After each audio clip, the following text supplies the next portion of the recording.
मुझे एक ऑफिसर ने बताया था कि नईम साहब आपके शौहर के पीछे गए हैं। ये सुनकर मैं कितना परेशान हुई जानते हैं आप? आपको तो मेरी परेशानी का कुछ ख्याल नहीं। मैंने कहा ना मेरे लिए परेशान ना हुआ करो। कैसे परेशान ना हूं? मुझे कुछ भी नहीं हो सकता जब तक ये जादूगरनी बहन मेरे साथ है। देखें भाई, मैं इस वक्त मजाक के मूड में बिल्कुल भी नहीं हूं। मैं भी मजाक नहीं कर रहा मेरी बहन। जब पुलिस मुकाबले में मेरे पास बुलेट्स खत्म हो जाती हैं तो मैं जोर जोर से कहता हूं कि मैं आसिल का भाई हूं, तो सब हथियार फेंक देते हैं।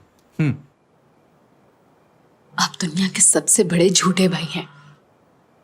सच ये है कि तुम मुझसे बहुत प्यार करती हो और मैं बहुत ही खुशकिस्मत हूं। बहन भाई का रिश्ता अनमोल होता है। तुम जानती हो कि मुझे फरहत ने हॉस्पिटल में क्या कहा? उसने कहा कि तुम्हारी बहन बहुत ही अच्छी और मेहनती है। तुम फरहत की जान बचाते बचाते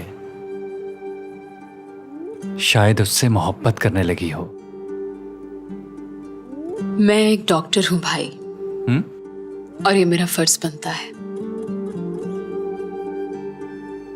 मेरी प्यारी बहन, तुम सिर्फ डॉक्टर ही नहीं हो,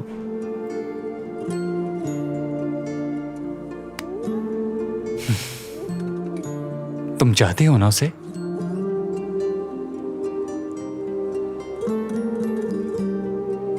ठीक है, मुझे मेरा जवाब मिल गया।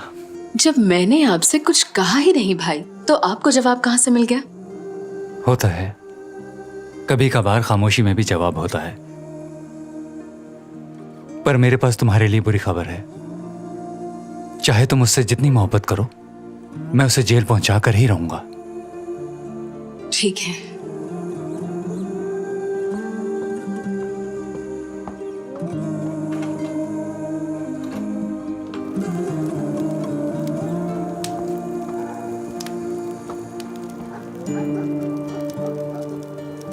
कैसा है वो? ठीक है। मेरे भाई तुम्हें जेल पहुंचाकर ही दम लेंगे। ये तुम्हारी भूल है। वो सब कुछ मुझे पहले ही बता चुके हैं। मैं क्या करूं डॉक्टर? तुम जिसके साथ भी ताल्लुक बनाते हो, तो अपने साथ साथ उसकी जिंदगी में भी अंधेरे ही भरते चले जाते हो। तो फिर तुम क्यों आई हो मेरे साथ? मैं यहां मर्जी से नहीं आई, मेरी मजबूरी थी। अपने भाई के लिए आई हूं, क्योंकि मैं अपने भाई को इस हालत में कभी भी अकेला नहीं छोड़ सकती। मैं भी अपने भाई के लिए गया था, लेकिन मुझे पता नहीं था कैसा हो जाएगा। और तुम्हारा भाई तो खुद ही आकर मेरी गाड़ी में बैठ गया था। मेरे और तुम्हारे भाई में जमीन आसमान का फर्क है। मेरा भाई मेरे लिए जान भी दे सकता है, और एक तुम्हारा भाई तुम्हें जेल भिजवाने के लिए हर वक्त तैयार खड़ा है। तुम्हें तो अच्छे बुरे की भी पहचान ही नहीं है। मेरे भाई की बात मत करो, सुना तुमने? तुम वाकई एक खुदगर्ज इंसान हो फरहत। हाँ, मैं बहुत ही बुरा इंसान हूं। मैं बिल्कुल वैसा ही हूं जैसा कि तुम सोचती हो डॉक्टर। यही सब कुछ सुनना चाहती थी ना तुम? देखो, मैं भी एक इंसान हूं, कोई फरिश्ता नहीं हूं मैं। अगर मेरी जगह तुम होती तो तुम्हें पता चल जाता। तुम नहीं समझोगी डॉक्टर, कभी नहीं समझोगी। किसी को बुरा ठहराना बहुत ही आसान बात है ना तुम्हारे लिए। मैंने बहुत से जो कि दूसरे लोगों के काम आने की कोशिश भी नहीं करते, लेकिन उनकी अच्छाइयों के चर्चे होते हैं। तुम ही बताओ डॉक्टर, अगर तुम्हारे पास एक मरीज इलाज के लिए आ जाए, तो क्या तुम उसका इलाज करोगी या उसे मरने के लिए छोड़ दोगी? हाँ, चुप क्यों हो गई? मैं बताता हूं तुम्हें, तुम अपना फर्ज निभाओगी, और मैं जो कुछ भी करता हूं वो सब मेरे फर्ज में शामिल है, जो कि तुम कभी नहीं समझ सकती। अब गौर से सुनोगे, मेरा फर्ज क्या है? उनका इलाज करना जो बिगड़े हुए होते हैं। तुम्हें तो सिर्फ मैं ही सबसे बुरा इंसान लगता हूं ना? क्या तुम्हें कहीं भी कभी भी मेरे अंदर कोई अच्छाई नजर नहीं आई डॉक्टर? और ना ही मैं तुम्हें कभी ये कहूंगा कि तुम मेरे अंदर अच्छाई ढूंढो।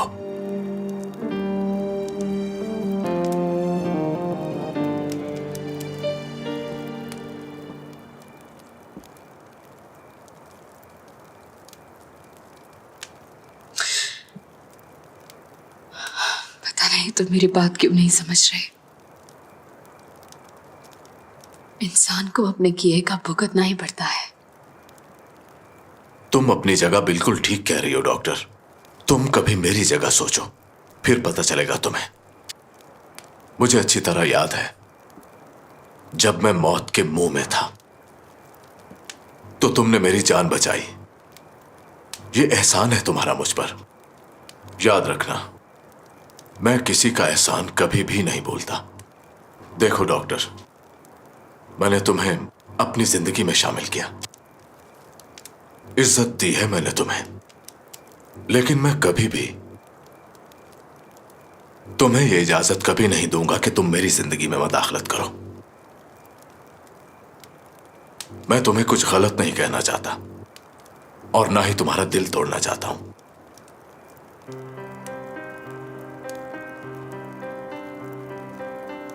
तुम भी अपनी जिंदगी की खुशियों को तलाश करने की कोशिश करो doctor.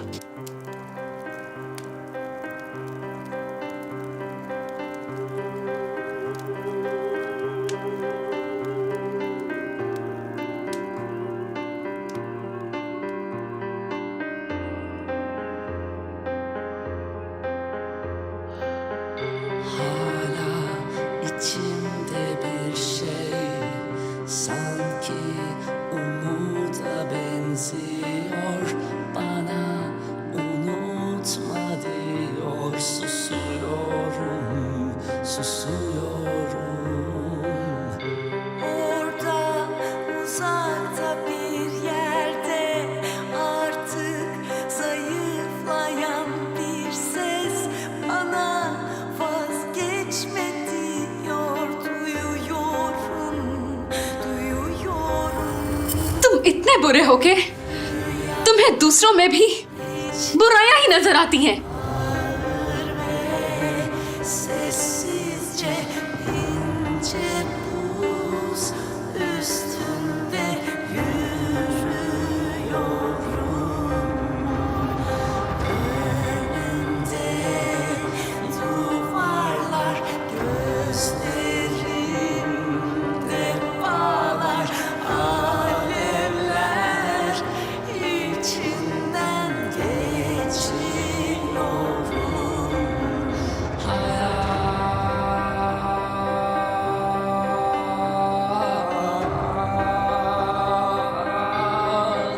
daha kaç kere vurup kaç kere kıracak, kaç kere yıkıp kaç kere savuracak. Kalbim, kalbim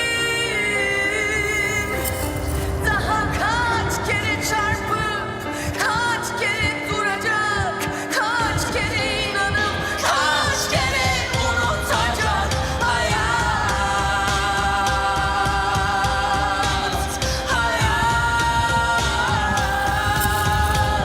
daha kaç kere vurup kaç kere kıracak, kaç kere yıkıp kaç kere savuracak. Kalbim,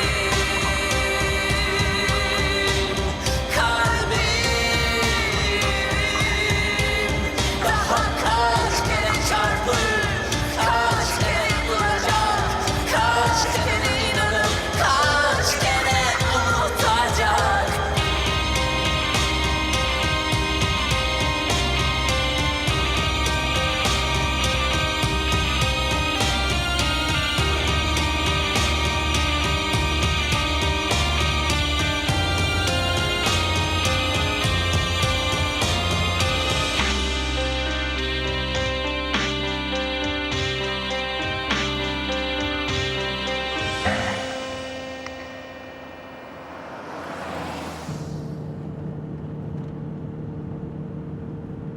भाई अभी आपको कुछ ही दिन हुए हैं जॉब पर वापस गए हुए, आपको रिपोर्ट करनी पड़ेगी। तुम परेशान मत हो, मैं सब संभाल लूंगा।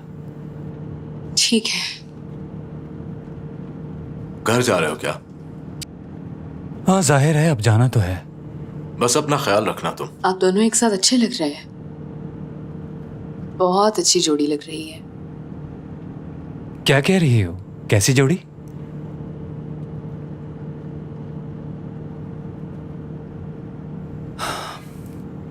क्या बात है, तुम नहीं बोल रहे फरहत? तुम दोनों को सुन रहा हूं। अच्छा बताओ, क्या तुम्हें बग की जगह मिल गई? अगर डॉक्टर ना होती तो मिल ही जाती। अगर ये उस वक्त चाहती तो जगह मिल सकती थी। मुझे कुछ समझ नहीं आई। हाँ मैं जानता हूं, अखबार वाली बात तुम्हें समझ नहीं आएगी। अखबार को क्या हुआ? क्या कहना चाह रहे हो तुम? कुछ नहीं, मैं उस खबर की बात कर रहा हूं जो अब तुम भूल चुके हो।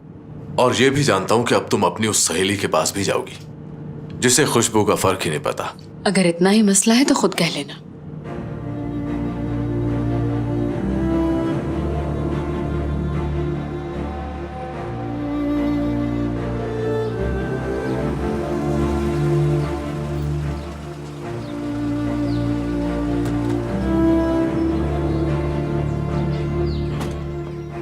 हाँ गुलशेर, कोई खबर आई? नहीं भाई, कुछ भी नहीं। तुम जाओ, अभी मुझे बहुत से काम करने हैं। अब जाकर आराम करो, तुम भी थक चुके होगे। मेरी फिक्र मत करो। और हाँ, कल मैं जोया और असगर को यहाँ ले आई थी, उन्हें देखकर परेशान मत होना।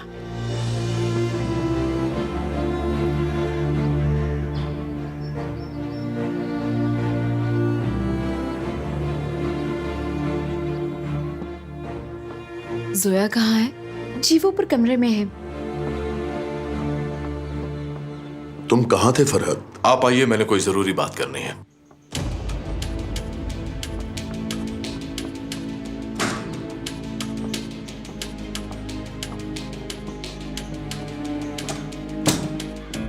अंकल, बताइए कि उस मामले से आपका क्या ताल्लुक है? देखिए अंकल, मुझे हां या ना में जवाब चाहिए। फिक्र मत कीजिए, मेरी और आपकी यह बात कोई भी नहीं सुन रहा। मुझे आपका जवाब चाहिए। शाहीन ने किया है ये सब। आपने कहा था कि शाहीन किसी काबिल नहीं रहा, अब आप ही सब कुछ हैं। तो फिर ये शाहीन कहां से आ गया? आपको याद होगा, आपने खुद ही कहा था कि वो हार गया है और आप जीत गए हैं। और आप उसकी बेटी के बारे में भी तो जानते हैं। मेरी बात सुनो फरहत, वो हम सबको कब्र में देखना चाहता है। इस दौरान अगर कोई हमारी मदद करने की कोशिश करेगा तो वो उसका भी दुश्मन बन जाएगा। तुम्हारा भाई शाहीन की इन्वेस्टिगेशन कर रहा है और वो तुम्हारी भी इन्वेस्टिगेशन कर रहा है। अगर उसके हाथ में कोई सबूत आ गया तो वो तुम्हें भी जेल में भेज सकता है। अभी तो यासर खुद जख्मी हालत में है और उसे इस हालत में पहुंचाने वाला सिर्फ शाहीन है। सबसे पहले हमें शाहीन का बंदोबस्त करना पड़ेगा। सुने अंकल, मेरे भाई को कुछ भी नहीं होना चाहिए। शाहीन ने मेरे भाई पर हमला करके अपनी मौत को आवाज दी है।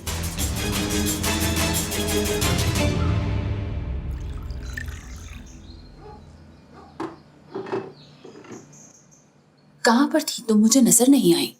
दरअसल मुझे अस्पताल में कुछ काम था, बस इसीलिए मुझे वहां पर सुबह सुबह जल्दी जाना पड़ा। इसीलिए आपकी मुलाकात फरहत से भी नहीं हुई। आबिद और यूनुस भी सुबह जल्दी निकल गए थे। तुम थोड़ा टाइम निकाला करो बैठने के लिए अपनों के साथ। आप भी हमारी वजह से काफी थक गई होंगी। नहीं, ऐसी कोई बात नहीं, तुम मेरी बेटी हो। काश के हम सब लोग इससे पहले अच्छे हालात में मिले होते, लेकिन अल्लाह से पूरी उम्मीद है हालात फिर से अच्छे हो जाएंगे। अल्लाह का शुक्र है यासिर अब ठीक है। अल्लाह जल्द यासिर को सेहत अता फरमाएगा इंशाल्लाह। आप दोनों बिल्कुल फिक्र मत करें, डॉक्टर ने कहा है कि वो बहुत जल्द ठीक हो जाएंगे।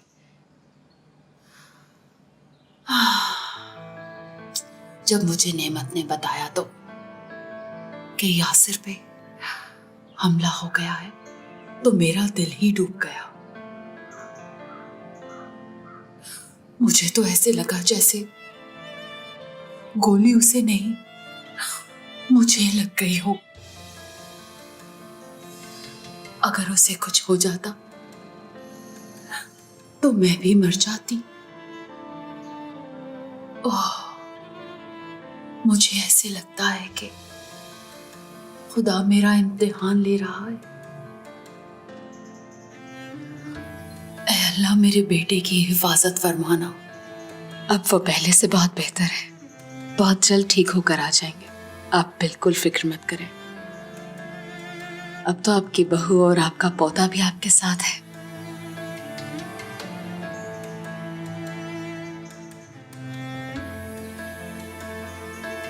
तुम भी तो मेरी बहुत अच्छी बहू हो।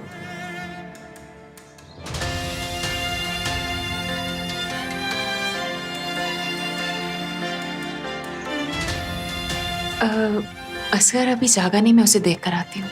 आप लोग चाय पीजिए। मैं भी साथ चलती हूँ।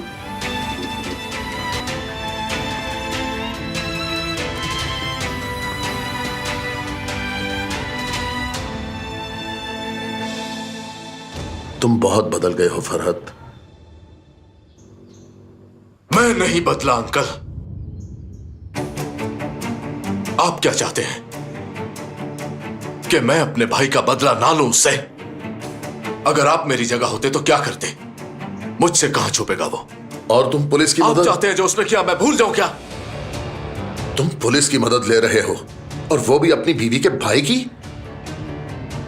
तो इसमें क्या है? इसमें कोई मसला नहीं है अंकल। मसला है। वो क्या? तुम कुछ छुपा रहे हो। नहीं छुपा रहा। झूठ मत बोलो मुझसे। तो मैंने ये झूठ बोलना किससे सीखा है? सच बता भी दूं तो आप नहीं समझेंगे, तो क्या फायदा? मैं जानता हूं मसला क्या है। तुम्हारी मोहब्बत का, आसिल का मसला। गौर से सुनो, अगर किसी को जिंदगी में मोहब्बत हो जाए तो उसे छुपाया नहीं जा सकता। मैंने कई बार तुमसे पूछा कि क्या तुम्हें आसिल से मोहब्बत है, मगर तुमने इसका कभी कोई जवाब नहीं दिया। तुम्हें देख के मैं परेशान होता हूं। आप मेरे लिए परेशान होना छोड़ दीजिए अंकल। वैसे भी आपकी उम्र हो चुकी है। अब इस उम्र में इंसान वहम का शिकार हो जाता है। आप मेरे बारे में कभी भी कोई राय कायम मत कीजिएगा, क्योंकि एक छत के नीचे रहने से इंसान वाकिफ नहीं हो जाते। अगर तुम आसिल से शादी ना करते तो आज तक वो जिंदा ना होती। तुमने उसके भाई की जान बचाई और उसने तुम्हारी जान बचाई। क्यों? ऐसी बात ही है ना। तुम खतरनाक खेल खेल रहे हो। कोई भी कदम उठाने से पहले मोहतात रहना। मैंने हमेशा खतरनाक खेल ही खेले हैं। आपने जो कुछ कहा मैं उस पर गौर जरूर करूंगा। आप अपना ख्याल रखिए। खुदा हाफिज।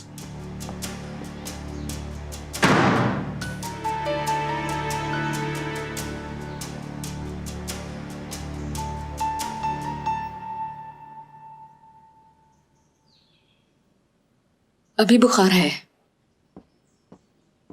घर में कोई बुखार की दवा पड़ी है? बिल्दान के पास होगी, मैं लेके आती हूँ। ठीक है, वो दवा आप असगर को दे दें, मैं भी आती हूँ थोड़ी देर में। मैं जरा इसके कपड़े बदल देती हूँ। चलो मैं भी मदद करवा देती हूँ। ओह, इसे तो बहुत तेज बुखार है। फरहत, कहाँ जा रहे हो?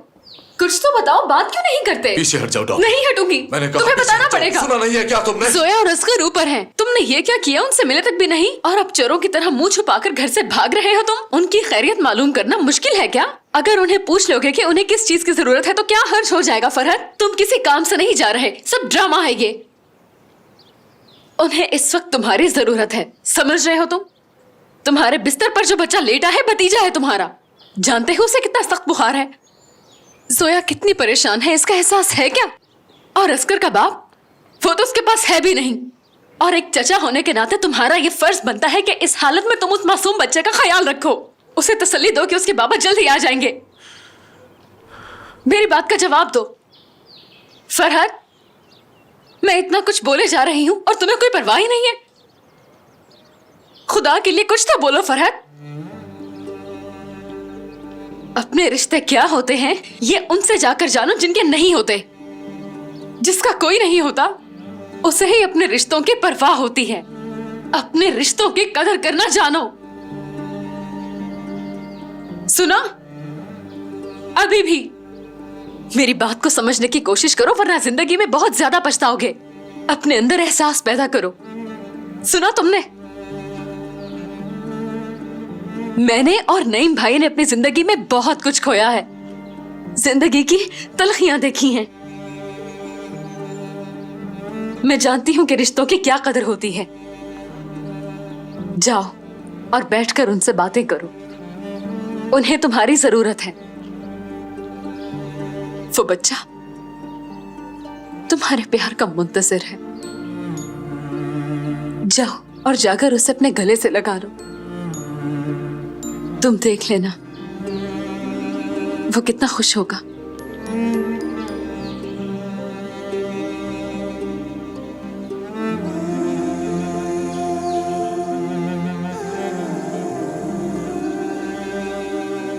वो मेरा भतीजा है डॉक्टर। जाओ ऊपर।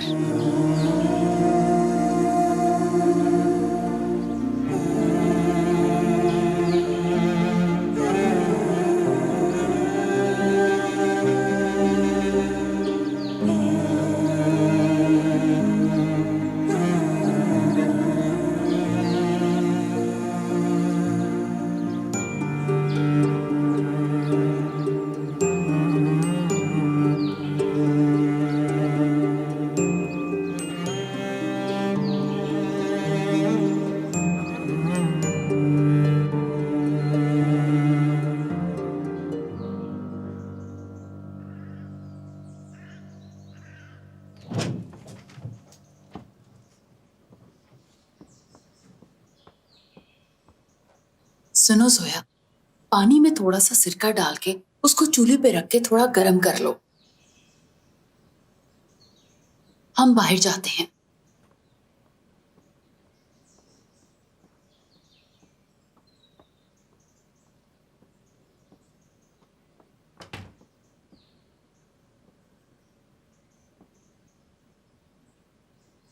क्या ये मेरे बाबा हैं?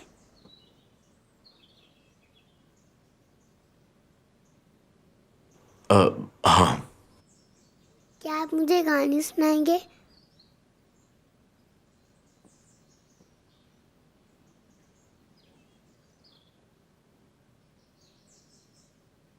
कौन सी कहानी सुनाऊं मैं तुम्हें? मुझे जिन वाली कहानी सुनाएं। मैं तुम्हारे कान में बताती हूँ, तुम इसे सुना दो। एक दफा का जिक्र है कि एक बहुत बड़ा ताजिर था जो बहुत अमीर था। एक दफा किसी इलाके में एक ताजिर था जो कि बहुत ज्यादा अमीर था। उस ताजिर की 3 जवान बेटियां थी। उस ताजिर की 3 जवान बेटियां थीं। उन तीनों में से 2 तो बहुत मतलबी थी, जबकि तीसरी बहुत खूबसूरत और अच्छी थी। तीनों में से 2 मतलबी थीं, जबकि तीसरी बेटी बहुत खूबसूरत और नेक सीरत भी थी। एक देव हर रात उस खूबसूरत लड़की से मिलने आता था।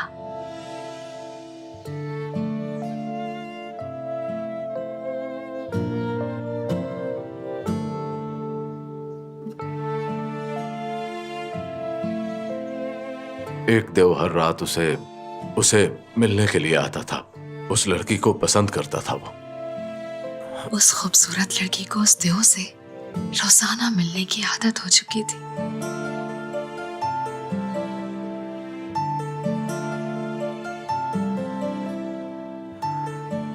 उस लड़की को उस देव से रोजाना मिलने की आदत पड़ गई थी और वो भी उसके बगैर नहीं रह सकती थी। जब रात को उसे आने में देर हो जाती तो वो बहुत परेशान हो जाती थी। रात को जब उसे देर होती तो वो परेशान हो जाती। देव बहुत ही उदास नजर आता था। देव बहुत उदास रहने लगा था, क्योंकि जब भी वो अपने आप को आईने में देखता उसे जानवर नजर आता।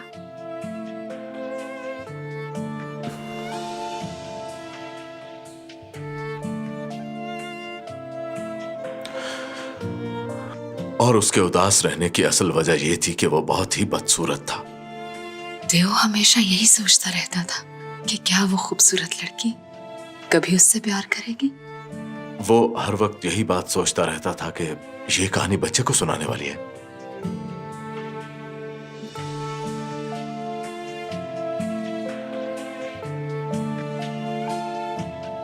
वो उदास था कि उसे वो लड़की छोड़ ना दे।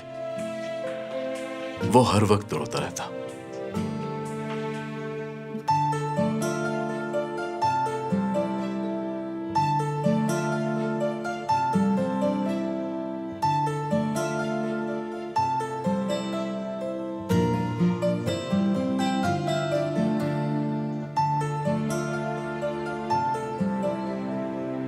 ये तो सो गया है। ये तो सो गया है। मैं कहानी नहीं सुना रही, असगर सो गया है।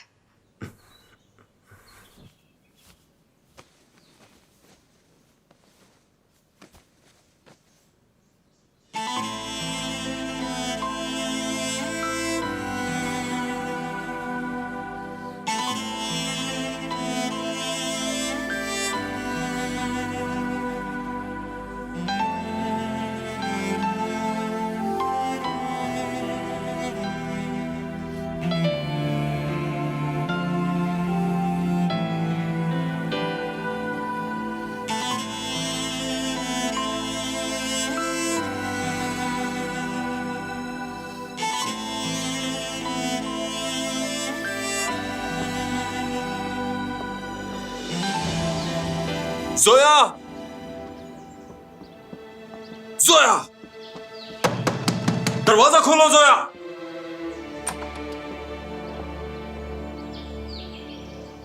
जोया को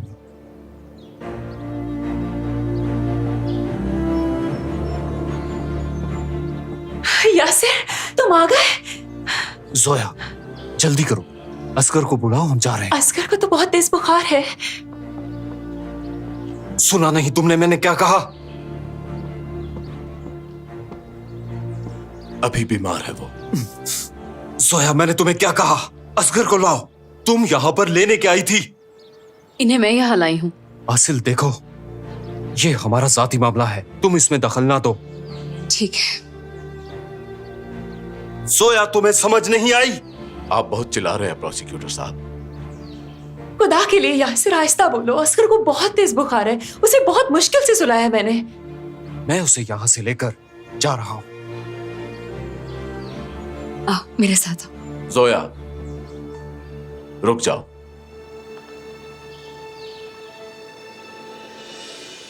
मेरे ख्याल में हमें कैंपेन में हिस्सा लेना चाहिए। आप क्या कहते हैं? नेमत, आप सुन रहे हैं ना?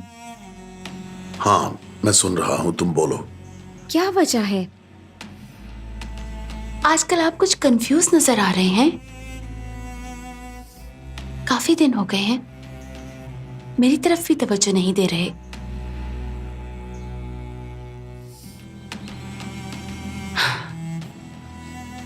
हर वक्त काम ही काम। कभी घर के बारे में भी सोच लिया करें। पहले तो आप मेरी बड़ी परवाह करते थे।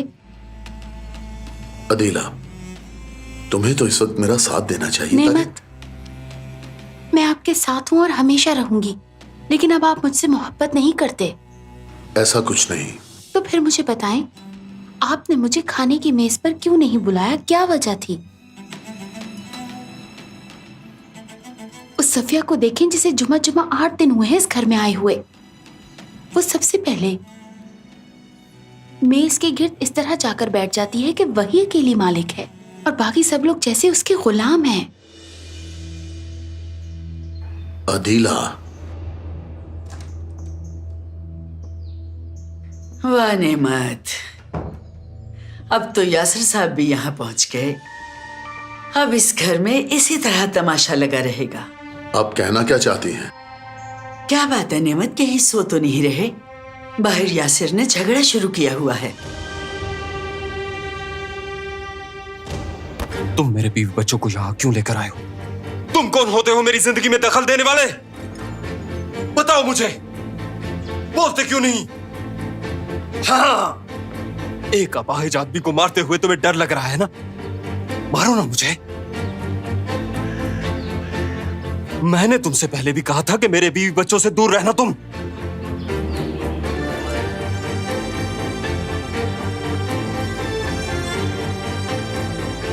मुझे मारोगे तुम? मारूंगा मैं, पर मैं जानता हूं तुम मुझे नहीं मारोगे क्योंकि मैं काबिल रहम हूं। तरस आता है तुम्हें मुझ पे। तो मारो मुझे, मारते क्यों नहीं? मगर मेरी एक नसीहत मानो, मुझे इतना मारो कि मैं अपने पैरों पे खड़ा ना हो सकूं। तुम्हें लगता है मैं तुम्हें नहीं मार सकता? बिल्कुल नहीं। मैं कमजोर हूं क्या? मारो।